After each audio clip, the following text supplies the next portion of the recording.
Tonight on Border Security. We've got them under surveillance, we know where they are. Inside a covert Japanese sting operation. Now, it's a criminal offence and it can carry jail time. That'll be it. If a decision is made to cancel the visa, then yes, you'll be put on the first available flight back to the UK. Deborah's shock welcome home.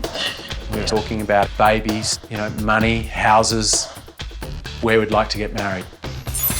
Have you stuffed any drugs inside you? No. And remember Nelson? He's the only person that's near his toothbrush. He's the only person that's touched it. The drug verdict is in. Lord Howe is a World Heritage Site, an island paradise, hardly the scene for an international smuggling operation.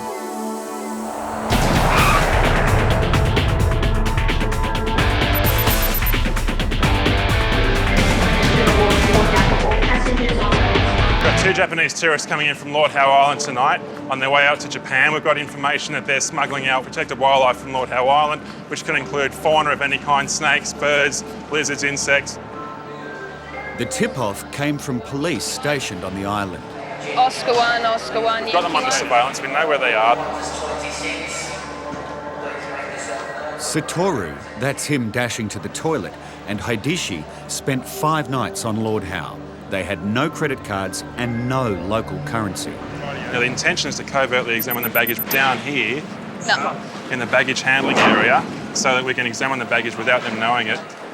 We believe they're up checking in. We don't believe the bags have actually come down yet, so we're just hoping to catch them as they slide down the chute. Waiting.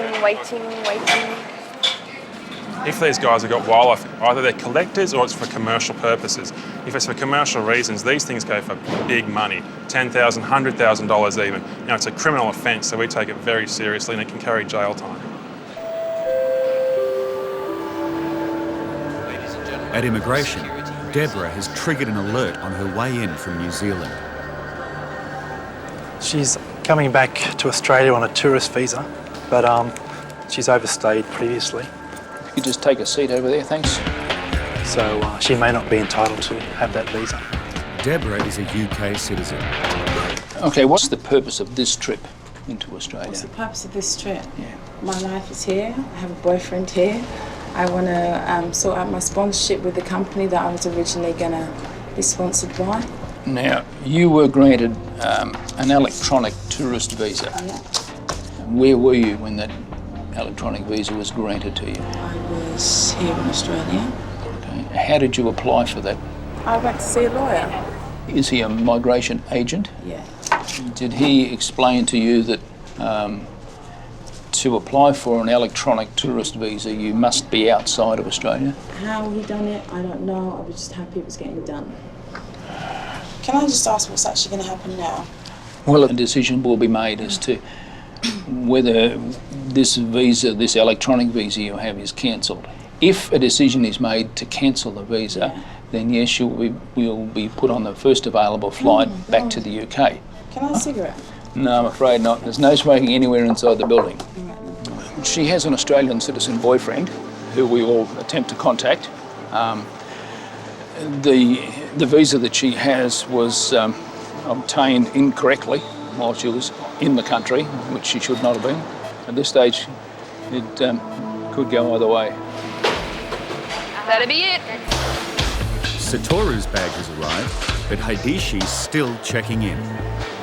8:45, flight leaves at 9:30. We'd like to covertly examine the baggage, but we're backed up against when the flight has to leave and holding up the flight. I spoke to him, he said about 9:10 is the latest you can need the bags, so if there's nothing in there, we will have them back down to you by then. So that bag need to be offloaded? We don't know yet. We can't open it at the moment to examine it. Yeah, our departure time is 9:30. The last guy's checked in on his bag, should be coming down now. Apparently he's the last guy on the flight. And we've run out of time to do a covert examination, so what we might do is, rather than physically examine him, we'll take him up and put him through the x-ray. They let the first passenger go through, up to the plane, ready to depart. The second guy we're going to catch as he comes through and then go collect the first guy if we have time, just in case the first guy is trying to test the waters to see if we're actually watching and see if they're going to get searched. Just looking for the geckos, lizards, any wildlife material network.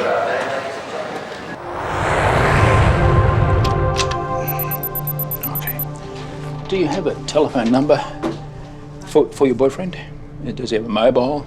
I'll give you his work number. Just got the contact details for the boyfriend, who I'll ring and just have a chat with him and just confirm the relationship.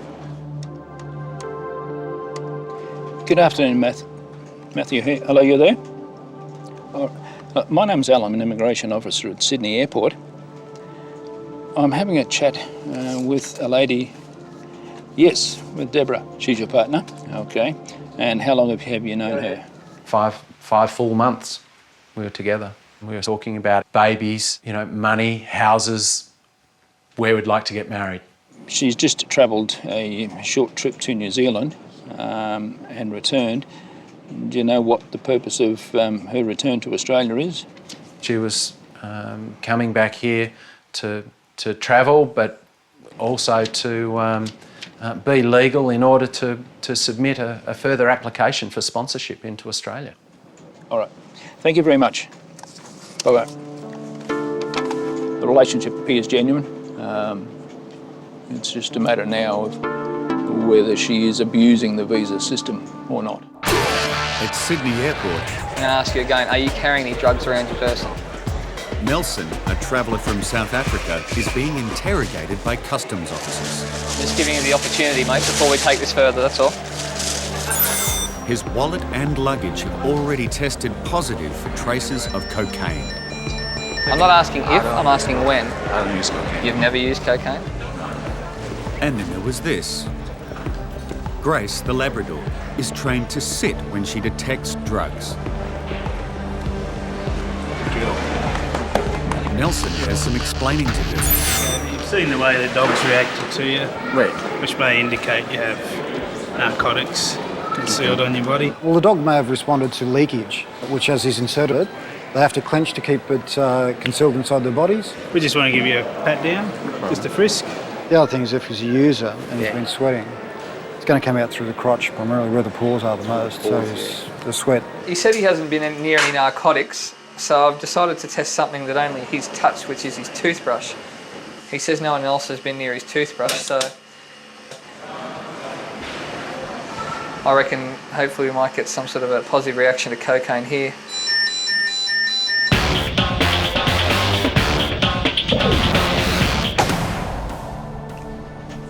I think she's been a bit naive. At immigration, Deborah is waiting to find out if she'll be allowed back into Australia. Justin, Alan. Her visa was issued illegally. The situation is she has an Australian citizen boyfriend who I've just rung up. She's been living with him since last year. The ETA that she applied for on shore was done through a migration agent. This immigration agent told me, and I asked him specifically the question, are you 100% certain she'll be, able to get back into Australia? And he says to me, I am 100% certain if she isn't, she'll be the first person ever not to be allowed in. She knows it was granted while she was on shore. She claims that she's unsure of the exact procedure, but I've tried to pin her down as to whether he knew she was going to remain in Australia. But the only reason she's gone to New Zealand is to get another visa and continue what she's doing. The trip to New Zealand was purely to reactivate the electronic visa. But you knew she overstayed? Yes. I could have taken my clothes off. It would have been easier. With Nelson maintaining his innocence, the toothbrush test comes in. Got a nice high rating for cocaine again. So he's the only person that's near his toothbrush, he's the only person that's touched it. He's not wearing underwear, he's not wearing underwear. No, there's nothing. Not only has he been near cocaine, but he's been near it quite recently. But they still don't know if he is simply a drug user or a smuggler. Hang on. Get the sole out. Just pull that out.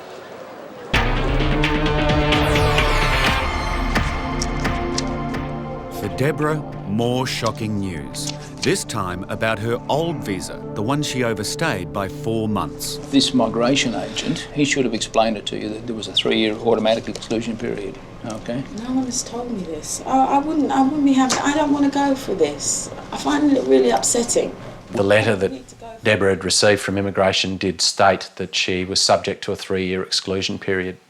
The immigration agent was quite clear it wouldn't apply to a British subject. I'm not enjoying this. Since September, my life has been up and down like that. I have a relationship here. I don't even know whether to continue or to finish. It's just everything is up in the air and I just want to get it sorted out once and for all. I would like to stay here.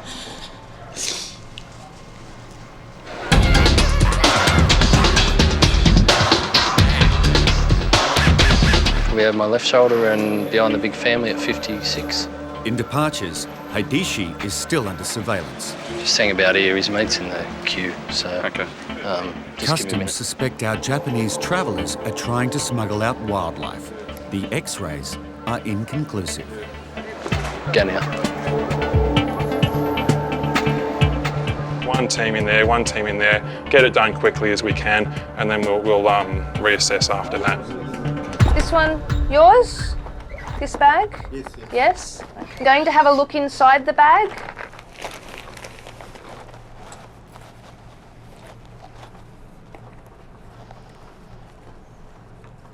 At Sydney Airport, Satoru and Haidishi have missed their flight.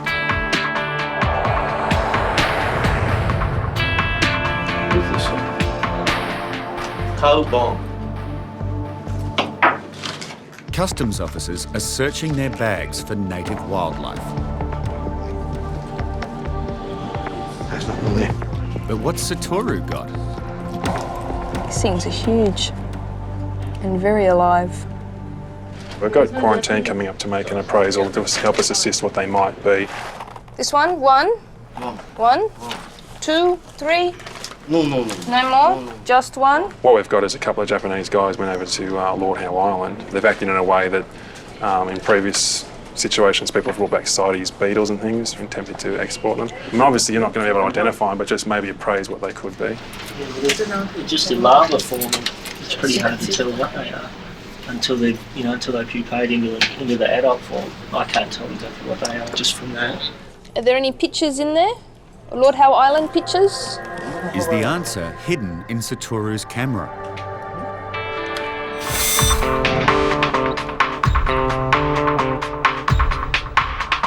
With no drugs in Nelson's bags or clothes, there's just one more place to search. I'm basically concerned he's either swallowed some coke or he stuffed it up his ass, basically. So I had a good feel around. He's not wearing undies or nothing else. is he flexing at all with him?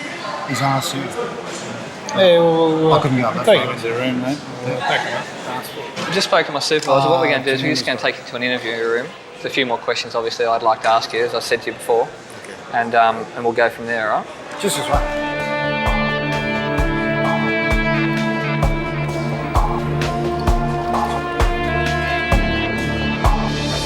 At present, we're assessing a gentleman for an internal examination, which is ultrasound at a hospital. Behind closed doors, Nelson has suddenly become a lot less cooperative. You don't seem like a bad guy. You've done everything I've asked you, and I've responded well back to you. Right, I do respect that. Right, but suddenly, when it comes to the end, you don't want to finish it. I think it's frustrating when the person keeps denying that he's got something. You really do basically get the shits with it, I suppose, because you think he's telling me a lie, and he just keeps sticking with it. You think something different, and in this case we do. We think he's loaded. We think he's got something inside him, but yet he's still saying no, I don't. As he was trying to work it, I've actually missed it, and he was deleting a picture of some kind of bug or animal on the screen. There's actually birds, insects. Some of them actually look like they're live. Some look like pictures from museums. Turn around. He keeps saying to me, this one, this, which to my understanding means bad. Like he's done something bad, but he doesn't understand much beyond that. Kind of just holding tight now until we can get an interpreter in. Basically right now is the person's refused consent for an internal search. He's trying to play the system, thinking that we'll just go give up. Doesn't happen that way. I think right now he's looking for an out clause that he can get away with. There's not, and there won't be. The federal police are in there now, but he's just making it worse for himself the longer he goes on. I've never had a person refuse to sign and not have anything. It doesn't rub right. I think he's carrying something. I've got no doubt he's carrying something. Nelson consented to an internal search 8 hours later. Medical staff scanned his abdomen. Over the next 9 hours, Nelson passed 76 pellets wrapped in tape. The pellets contained high-grade cocaine worth $629,000. Nelson said a man offered him $4,000 US to bring the cocaine into Australia.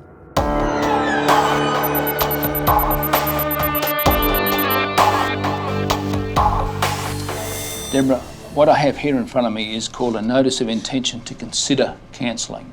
Now, that's not a notice that we're going to cancel your visa. It's simply a notice that we intend to consider cancelling. Yeah. Right, do you want to have a break? No. Want some water? No, I'm fine. She was incredibly disappointed. She felt that the whole world was more or less against her. This is a legal procedure that I have to go through, okay? I will give you 10 minutes or more to consider a response to this notice, and then a decision will be made as to whether we cancel your visa. Cancellation means a 3-year ban from Australia and goodbye to Matthew. If the decision is made to cancel your visa, then you will be put on the first plane back to the UK. This is ridiculous. I asked whether I could go out there and see her, and the answer is quite simply no, because it's behind the line, which was really tough, which was really hard.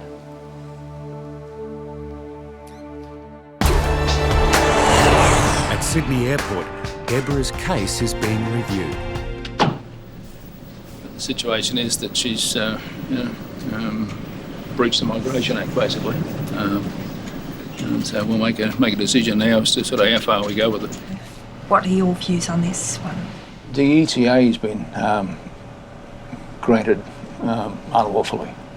She was onshore at the time of application, so that's an invalid grant. And she wouldn't have got the electronic visa if she'd have applied offshore, done the right thing. And she also, is subject to a 3-year exclusion period. That's right, she has to seek waiver and she has to have compelling, compassionate circumstances. Yeah. She has a migration agent. She said he was involved in getting that visa. And then a few days after the visa was granted, she went to New Zealand. Who issued it? It says it was issued by this travel agency in New Zealand. 2 days ago. Okay.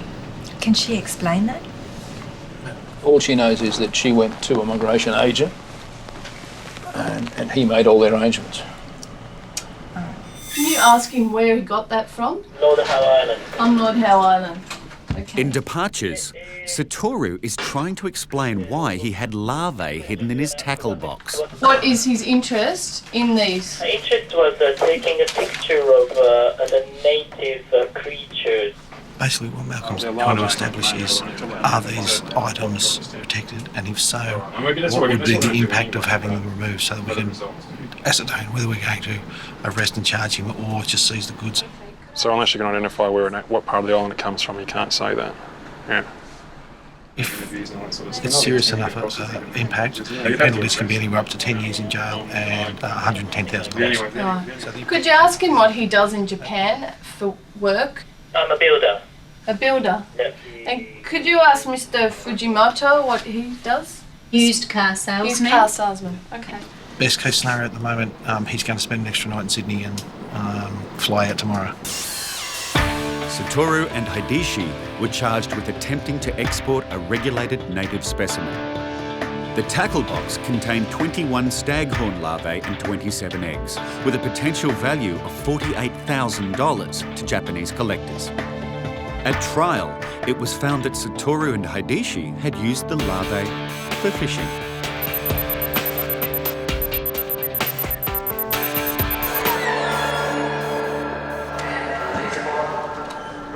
She needs to get really angry with this migration agent. And I want you to get the official complaint form so she can log a complaint. And if she needs to ring her boyfriend, I guess she can ring him too. there's always room for waiver because the jams people get themselves into, it's just amazing. You just can't believe how complicated people's lives become. I'll come back in. I'll give you a few moments to compose yourself and think about what you want to say. Deborah has one chance only of getting back into Australia. If she comes up with something new, different, a good reason, the cancellation may not actually go through. Well, she's quite obviously very upset. Most of her belongings, personal belongings, are at her address in Sydney where she's been living. She's facing the prospect of being removed back to the UK, facing the prospect of a split in the relationship which she has with an Australian citizen.